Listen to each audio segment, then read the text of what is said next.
교회를 다니면서 사람들이 종종 착각하는 것이 하나 있습니다. 예수를 믿으면 마음이 평안하고 모든 일이 술술 잘 풀려야 되고 형통하게 되어야 한다는 믿음이죠. 그런데 그것은 엄청난 잘못이고 오산입니다. 예수를 믿으면서 처음 당하는 것이 시험이고, 예수를 믿는 과정도 시험이고, 그리고 마지막 당하는 것도 시험입니다. 예수님도 공생애를 시작하면서 제일 먼저 광야에서 시험을 받으셨고, 공생애의 그 모든 시간이 시험의 연속이었고, 마지막에는 십자가라는 초대형 시험을 치르셨습니다. 어떤 사람은 성령이 충만하면 시험이 안 오는 줄 알아요. 근데 예수님은 성령에 충만하셔서 성령에 이끌려서 시험을 받으셨습니다. 어떤 사람은 기도 많이 하면 시험이 없는 줄로 압니다. 하지만 예수님도 40일간 금식 기도하신 이후에 시험을 받아내셨습니다. 고작 몇 시간 기도하고 시험이 안 오겠지, 이겨내겠지, 이런 건 없습니다, 여러분. 그런 건 신앙의 사치입니다. 성령 충만할 때도 시험이 찾아오고, 뜨겁게 기도할 때도 시험이 찾아옵니다. 오히려 이때는 이전에는 시험거리가 되지 않았던 것들이 나에게 더 큰 시험으로 다가오는 것이죠. 여러분, 믿음의 길은 평탄한 고속도로가 아닙니다. 화려한 꽃길도 아닙니다. 믿음의 길은 시험의 길입니다. 그렇다고 예수 안 믿는 사람들은 그럼 인생은 편한가? 아니죠. 그 사람들은 시험이 오는데 시험이 시험인 줄도 모르고 그냥 지나가는 거죠. 그렇게 인생을 사는 거죠. 그게 더 편할 수도 있어요, 어떻게 보면. 여러분, 개인만 시험을 당하는 것도 아닙니다. 교회 공동체도 시험을 받습니다. 가만히 있으면 시험을 받지 않는데 오히려 교회가 부흥되고 일꾼을 세우고 좋은 사역을 하고 하나님의 일에 좀 더 집중하려고 열심을 내기 시작하면 항상 시험거리가 생깁니다. 평안할 때 시험이 생깁니다. 교회가 평안하잖아요. 그럼 시험이 올 때쯤 됐는데 이런 생각이 들어요, 목사님. 저는요. 1절 말씀을 한번 봅시다. 그 일 후에 하나님이 아브라함을 시험하시려고 그를 부르시되 아브라함아 하시니 그가 이르되 내가 여기 있나이다. 성경은 보통 사탄을 시험하는 자라고 얘기를 하는데, 사탄은 정말 기가 막히게 우리의 연약한 부분을 캐치해냅니다. 그리고 그 연약한 부분을 알아채고 건드리고 유혹해서 우리를 넘어뜨리죠. 그런데 오늘 말씀은 우리의 고정관념을 완전히 뒤집어 놓는 것을 발견할 수가 있습니다. 하나님이 아브라함을 시험하시려고. 누가 시험해요? 하나님이 나를 시험하시려고. 사탄만 우리를 시험하는 줄 알았는데 오늘 말씀에서는 하나님께서 아브라함을 시험하려고 부르십니다. 찾아오셨습니다. 참 이상하죠. 야고보 사도는 1장 13절에서 하나님은 악에게 시험을 받지도 않으시고 친히 아무도 시험을 하지 아니하시느니라 말씀하셨는데, 도대체 왜 하나님은 아브라함을 시험하시려고 하는 것일까요? 앞뒤가 안 맞아요. 이런 게 성경을 보면서 어려운 거 아니겠습니까, 여러분? 근데 시험하다라는 히브리어 단어를 보면은 나사라고 되어 있는데, 사탄이 우리를 유혹해서 넘어뜨리는 시험, 우린 그것을 유혹이라고 하죠. temptation. 예수님의 십자가도 놓고 유혹을 하셨죠. 근데 나사는 그런 것이 아니라 하나님께서 우리를 살펴보는 시험, 즉 테스트, 믿음 테스트라고도 할 수가 있습니다. 사탄은 우리를 시험하고 유혹해서 넘어뜨리고 지옥 자식이 되게 만드는 것이 사탄의 목적이지만, 하나님의 시험은 우리를 넘어뜨리는 것이 목적이 아닙니다. 우리를 테스트하시고 우리를 세우시는 것이 하나님의 목적입니다. 순종함으로 우리가 그 시험을 통과한 이후에 하나님께서 복을 주시려고 하는데 그 복을 받기 위한 믿음의 분량, 믿음의 적격자가 되도록 통과시키는 그 과정이 하나님의 시험이라는 거예요. 지금 나 시험 들었어요. 그 집사님 요새 시험 들었대. 봐봐, 굉장히 힘들어하잖아. 목사님, 제가 요새 시험에 들어서 잠깐 신앙생활을 쉬어야 될 것 같아요. 우리가 흔히 보고 자주 듣는 얘기입니다. 근데 그때 우리는 지금 누가 나를 시험하고 있는지 분명히 시험의 주체를 알아야 된다는 거죠. 그 시험이, 나의 시험이 사탄의 시험이라면 주기도문처럼 시험에 들게 하지 마옵소서 기도하고 간절히 기도하고 거기에 빠져 들어가면 안 되는 거죠. 그래야지 시험을 이길 수가 있는 거죠. 그런데 만일 하나님께서 하시는 시험이라면 참고 인내하고 그냥 통과해야 되는 거예요. 지나가야 되는 거예요. 그런데 사탄의 시험이든지 하나님의 시험이든지 시험은 시험이에요. 아픕니다. 고통스럽습니다. 참고 견디기가 죽을 만큼 힘이 들 때도 있고 인내와 연단이 따라옵니다. 시험을 좋아하는 사람은 아무도 없지만 우리는 시험을 통해서 배웁니다. 우리는 시험을 통해서 성장합니다. 시험을 통과한 이후에는 다음 단계로 올라갈 수가 있는 거예요. 요즘 보니까 초등학생 6학년 때까지는 학교에 시험을 안 보는 것 같더라고요. 그래서 보니까 초등학생들을 둔 부모님들이 자기 자녀들이 되게 똑똑한 줄 알아야 했다. 중학교 올라가서 시험을 보니까 가슴이 철렁 내려앉고 걱정하잖아요. 내 현실을 알아야지 성장을 할 수 있는 거예요. 그래서 우리는 시험을 계속 보고 있잖아요. 그렇죠?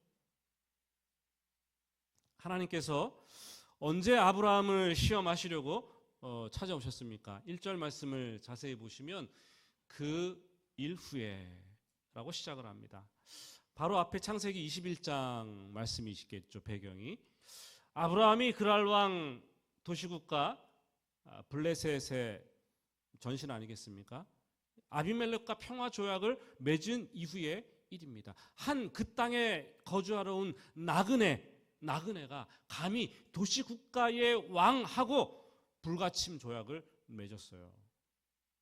여러분 대단한 일이죠. 아브라함이 얼마나 속으로 이렇게 우쭐을 했겠습니까? 말하진 않아도. 그리고 오랫동안 기다리던 그 아들도 하나님께서 주셔서 덜컥 나왔습니다. 첩 하갈과 이스마엘도 내보내면서 가정의 문제와 불화도 완전히 잠재웠어요. 다 해결됐어요.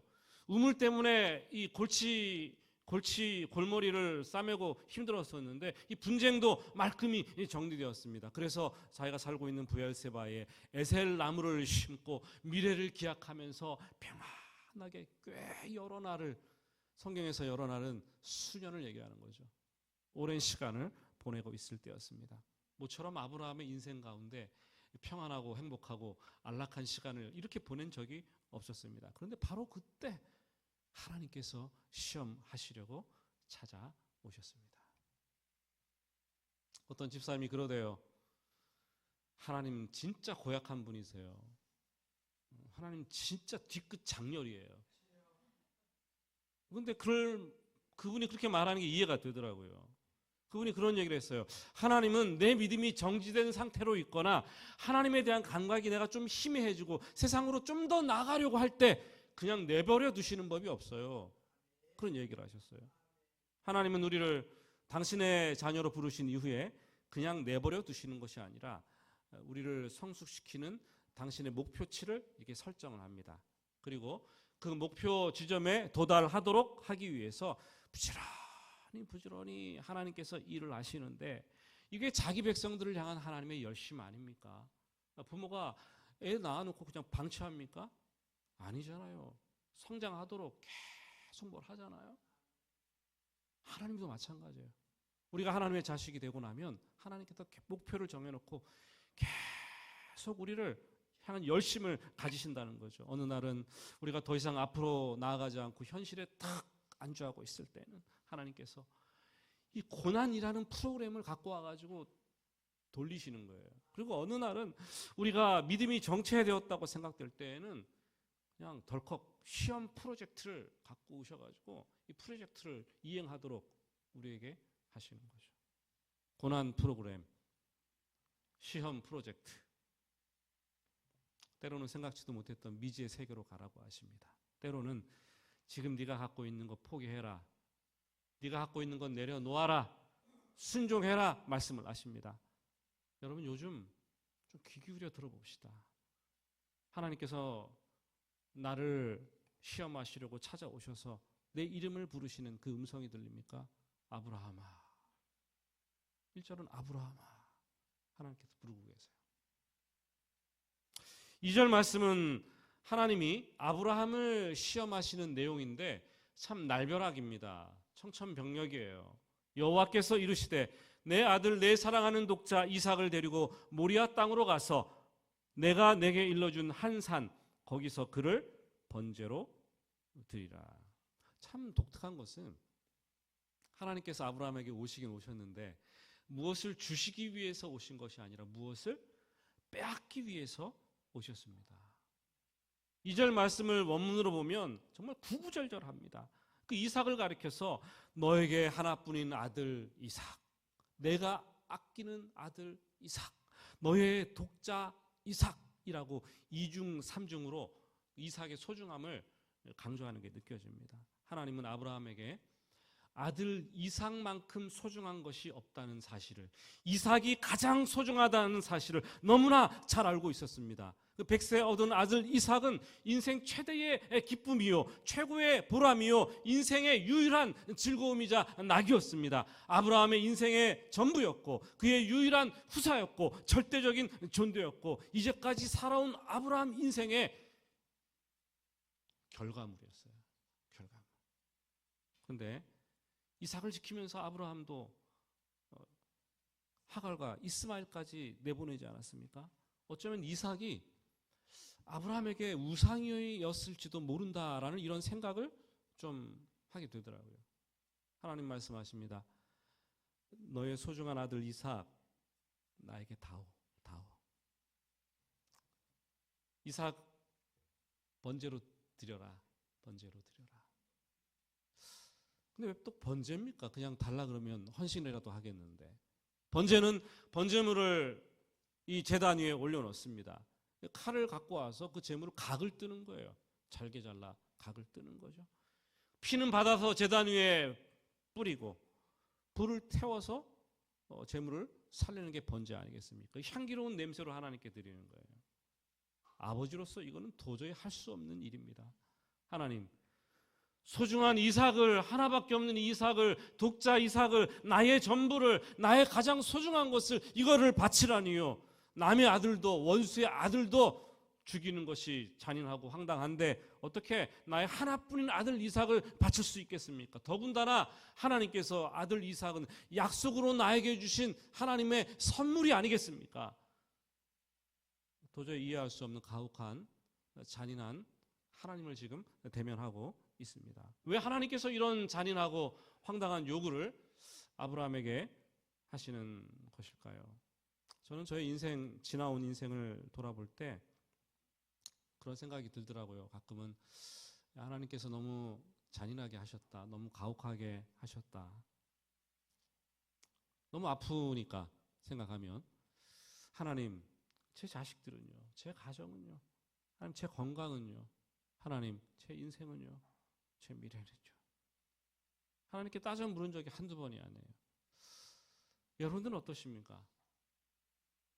하나님께서 여러분들에게 마냥 좋으신 하나님이십니까? 오래전에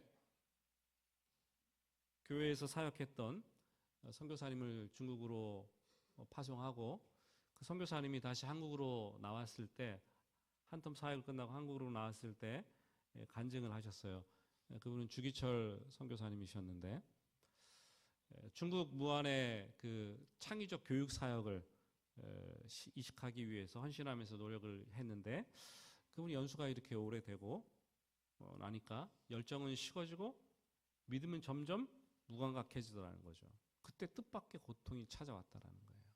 그날도 그 선교사님께서 가족들과 함께 오후녁에 학교를 가서 가족들이 신나게 달리기를 했답니다. 그러면 중국에서의 이 힘듦과 고통 이런 것들이 달리기를 통해서 극복을 했다는 거죠.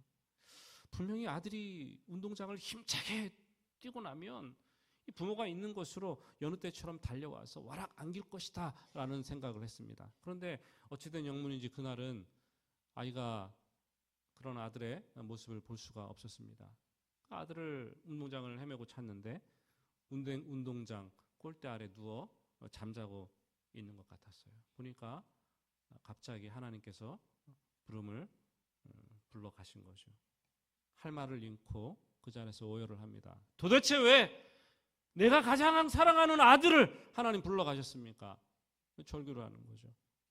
그것 때문에 선교사에게 한동안 굉장히 힘들어졌어요. 그런데 시간이 지나면서 아들을 일찍 불러 가신 그 이유를 이 선교사님 가정이 더듬으면서 발견해내기 시작을 합니다. 찾아가기 시작합니다. 그리고 그 시험을 해석하는 단계까지 이르게 되셨어요. 그때 간증을 하셨는데 십자가에서 아들을 죽이신 하나님 아버지의 마음을 선교사인 제가 조금이라도 더 잘 이해하게 하시려고 그렇게 하신 것 같습니다. 내가 하나님의 사랑이 식었는데 내 심장에 하나님의 사랑으로 다시 불붙게 하셔서 이 땅에 있는 백성들을 사랑하도록 하기 위함인 것 같습니다. 그런 해석을 하셨어요. 여러분, 예수 믿고 초기에는 하나님께서 자꾸 주시는 시험을 해요. 이것도 한번 받아봐라. 이것도 한번 받아봐라. 이것도 한번 받아봐. 좋죠. 그죠? 근데 믿음의 마지막 단계에 이르면 하나님께서 빼앗는 시험을 하시는 거예요. 빼앗다가 마지막에는 가장 소중한 것, 정말 가장 아끼는 것, 그거 나에게 다오. 시험을 하시는 거죠. 하나님의 시험은 믿음 시험입니다. 순종 시험입니다. 그 과정에서 나의 믿음이 진짜 믿음인가 그것을 확인해 보시려는 시험인데 그것을 확인해 보시기 위한 시험은 가장 좋은 방법은 네가 갖고 있는 가장 좋은 것 내놔. 이게 가장 좋은 시험이에요. 사랑하는 사람들도 마찬가지죠. 사랑하면 다 주는 거 아닙니까? 그죠?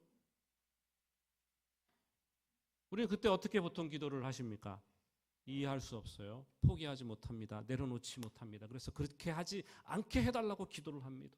그것을 붙들고 하나님과 막 씨름을 하는 거죠. 하나님께서 포기하십시오. 저 이거 붙들고 있어야 됩니다. 이거 내려놓지 못합니다. 기도를 합니다. 그렇게 기도를 하다 보면 그 기도가 몇 달을 가고 때로는 몇 년을 지나갑니다. 하나님은 그러면 지나간 이후에 또 찾아오셔서 말씀하십니다. 그거 내려놓으라니까. 안 내려놓으면 또 몇 년 가는 거예요. 그러다 죽을 때까지 영영 내려놓지 않을 수가 있겠죠. 그렇다고 구원 못 받는 것은 아니니까 걱정은 하지 마세요. 하지만 하나님께서 기뻐하지 않으십니다. 믿음을 보시고 근심하십니다.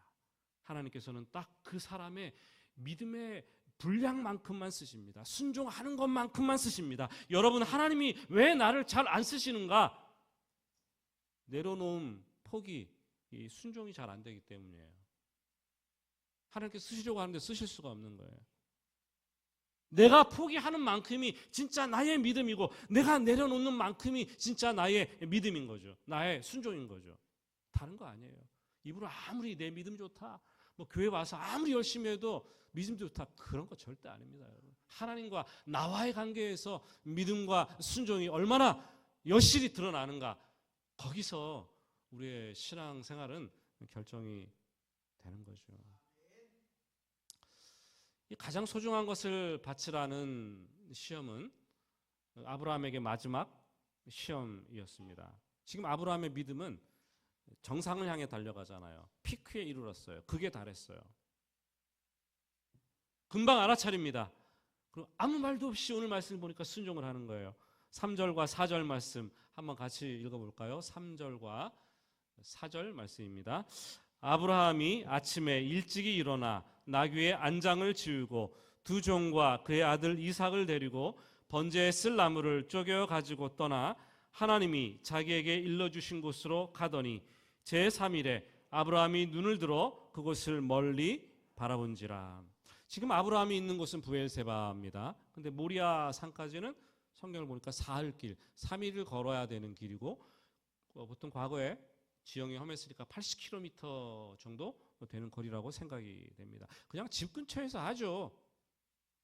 아니 뭐 편리한 장소에서 하면 안 됩니까? 하나님 왜 굳이 모리아 산까지 가라고 하십니까? 왜 산입니까? 모리아 땅에 있는 산으로 가라 그러는데 이 본문을 읽으면서 요즘 산불 피해가 심각한 게 생각이 나더라고요. 산불이 혹 번제를 드리다가 산을 태우면 어떡합니까? 이런 생각이 드는 거예요. 의성에서 시작된 산불이 동해안까지 완전히 끝까지 갔습니다. 어제까지 30명이 죽고 43명이 부상을 당했습니다. 여러분 그 모습 보면서 참 마음이 아프잖아요. 그렇죠? 여러분은 그 산과 나무가 정말 밤하늘에 밝게 비치면서 막 불타는데 그걸 보면서 어떤 생각이 듭니까? 마음이 무너지고 막 아프지 않습니까? 여러분은 불타버린 숲과 화마 속에서 정말 질식해서 아비규환의 현장에서 죽어가야 했던 그 사람들, 그 야생 동물들의 고통 생각이 나십니까? 여러분은 무엇보다도 가족을 잃고 부상당하고 전 재산을 잃어버린 그 이재민들의 마음 어떨까 좀 생각이 되십니까? 우리가 남의 일처럼 여겨서는 안 됩니다. 산불 속에서 하나님의 피조물들이 다급해서 보내는 SOS, 정말 긴급 구조 신호를 우리가 들을 수 있어야 돼요. 그들의 고통을 느낄 수 있어야 되고 창제 후에 하나님께서 보시기에 좋았더라 말씀하셨는데 이 산불이 이렇게 나가는 걸 보면서 하나님 아버지의 마음은 어떨까? 우리가 신앙의 단계가 이렇게 올라가면은요, 나만 보이다가 처음에는 다른 사람이 보이고 그 이후에는 생태가 보이는 거예요. 생태 신학까지 이르는 거예요. 자연 만물이 보이는 거예요. 녹색 운동을 하고 기후에도 밀접하게 생각하고 자연 환경도 하고 우리 교회도 좀 이제 그렇게 좀 눈을 뜨고 나가야 돼요. 내 신앙, 내 믿음 맨날 이거 가지고 죽을 때까지 부러지고 이런 게 아니라 좀 이웃도 바라보고 좀 자연도 바라보고 피조 세계를 바라보면서 거시적으로 좀 신앙생활을 해나가야 되는 거 아니겠습니까, 여러분? 아무튼 이 모리아 산으로 가서 번제를 드리라고 하신 데에는 이 두 가지 이유가 있겠습니다. 첫째, 모리아 산까지는 사흘 길입니다. 사흘 걸리는 장소였어요. 아브라함은 사흘 동안 두 종을 데리고 아들 이삭을 데리고 가면서 번제물로 바치겠다라고 결심하고 데리고 가면서 시간이 많았어요. 자신의 결심을 언제든지 바꿀 수 있었어요. 번복할 수 있었습니다. 하나님께서 3일 길을 걸어가게 하신 이유는 아브라함이 하나님께 순종해서 아들을 드리기로 한 그 결정이 즉흥적인 것인지 일시적인 순종인지 아니면 진짜 믿음의 결단을 한 것인지 그런 순종인지를 확인해 보고 싶으셨다라는 거예요. 아브라함의 결단과 믿음의 결단과 순종은 3일 동안 흔들리지 않았습니다. 보통 우리는 고비가 며칠이에요? 3일이에요. 그래서 작심 3일이라고 얘기를 하잖아요. 우리가 사실 하고 싶은 것이 있는데 하고 싶은 것을 못할 때 엄청난 스트레스를 받아요. 그렇죠? 그런데 원하지 않는 것이 있는데 원하지 않는 것을 내가 해야 될 때는 그 과정에서 10배나 100배 더 많은 극도의 스트레스가 발생합니다. 극한의 상황이 도달하는 거죠. 그러면은 해야지 마음 먹었다가 시간이 하루 이틀 사흘 지나면 마음이 흐려집니다. 집중력이 떨어지는 거예요. 사흘 동안이 가장 힘든 거죠. 담배를 끊어도 사흘이 힘들고 운동을 해도 사흘이 힘들고 공부를 해도 사흘이 힘들고 금식을 해도 해본 분들 알겠지만 사흘째가 가장 힘들어요. 새벽 기도를 해도 사흘이 힘들고 결심을 해도 사흘은 뛰어넘어야 될 그런 시간입니다. 근데 어떤 분이 그러더라고요. 누구는 뭐 안 되면 3일마다 새롭게 결심하면 되지. 굉장히 좋은 방법이라는 생각이 순간 들어오더라고요. 3일째로 또 결심하고 또 결심하고. 그런데 한번 결심하고 실패하고 나면 다시 결심하는 것 제대로 안 됩니다. 처음 할 때 잘해야 돼요. 믿음으로 해야 됩니다.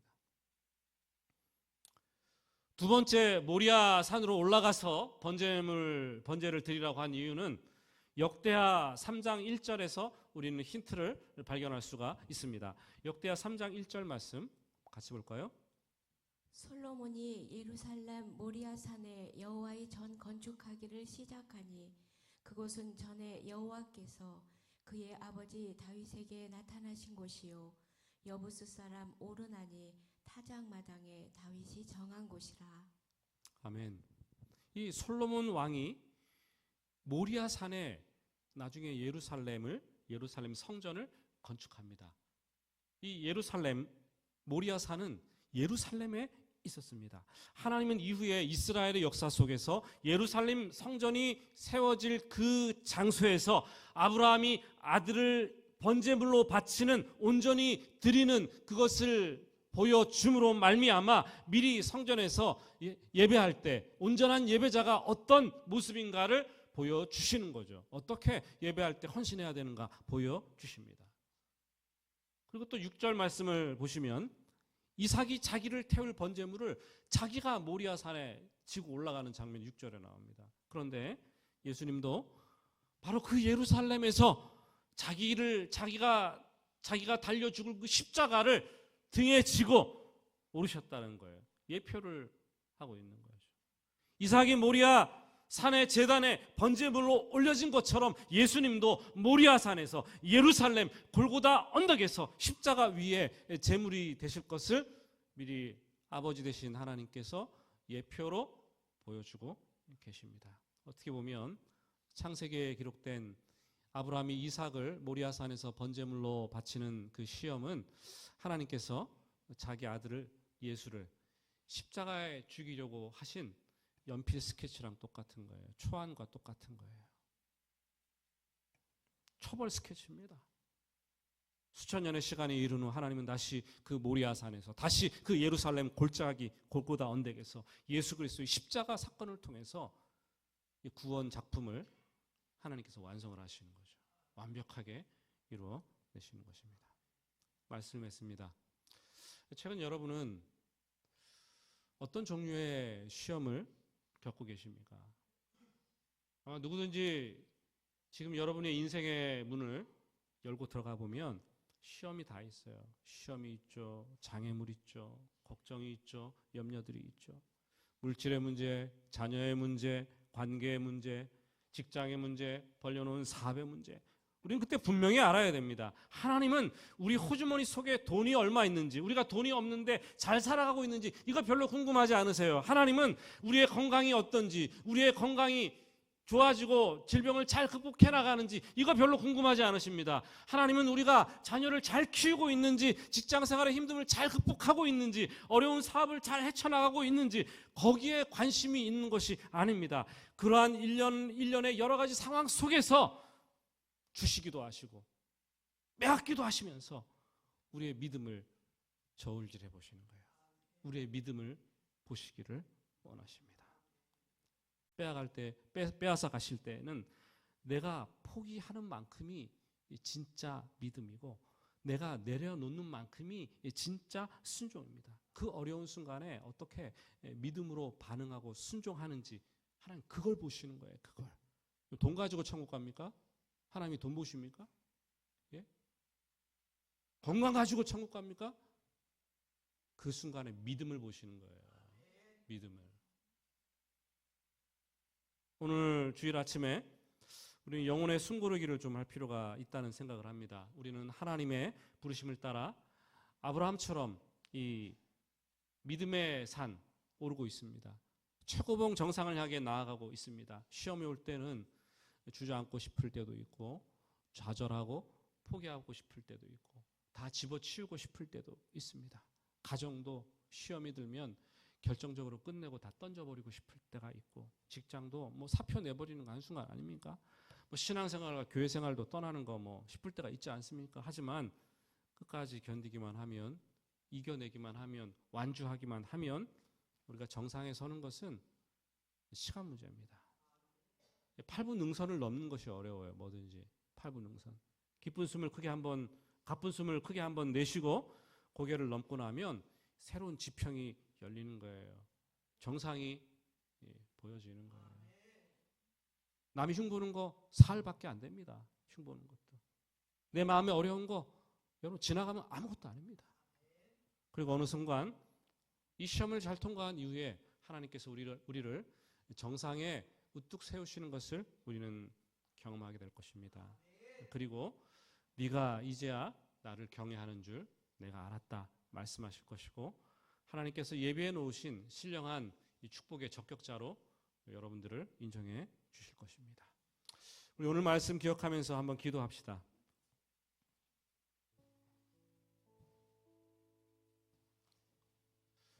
우리 오늘 조용히 하나님께 기도합시다.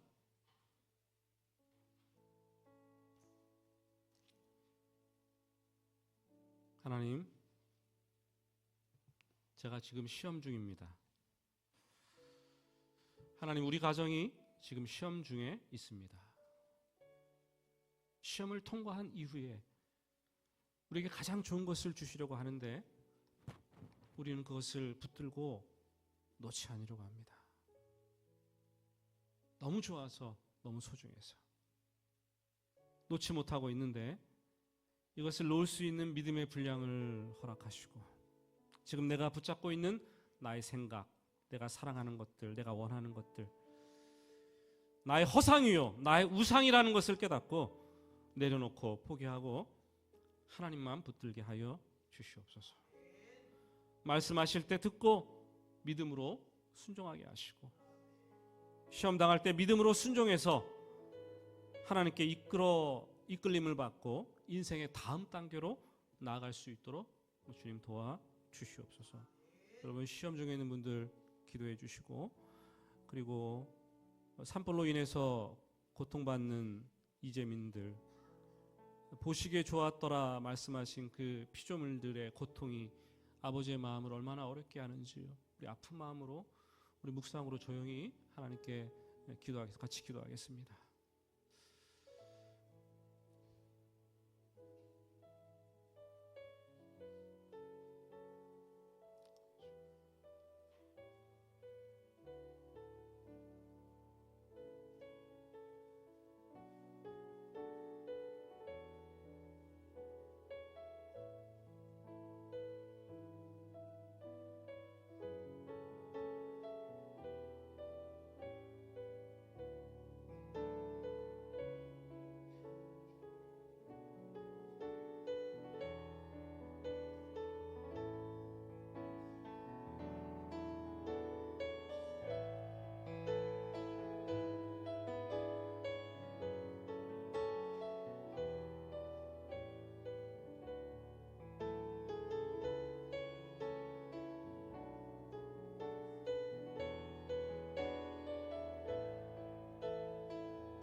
하나님 아버지, 우리는 웃고 있는 것 같지만, 우리는 아무 일도 없는 것 같지만 우리 마음은 번민과 고통의 연속이고, 시험 당하여서 어떻게 할까 걱정 근심하고 있지는 않습니까? 하나님, 하나님의 음성을 듣게 하시고 하나님께서 주시는 시험이라면 통과하게 하시고, 사단이 주는 시험이라면 시험에 들지 않도록 기도하며 빠져나오게 하여 주시옵소서. 인생을 살면서 만나는 수많은 시험들, 우리의 믿음을 저울질하시는 하나님의 손길이라는 것을 깨닫고 믿음으로 반응하고 믿음으로 순종하고 믿음으로 승리하게 하여 주시옵소서. 예수님의 이름으로 기도드립니다. 아멘.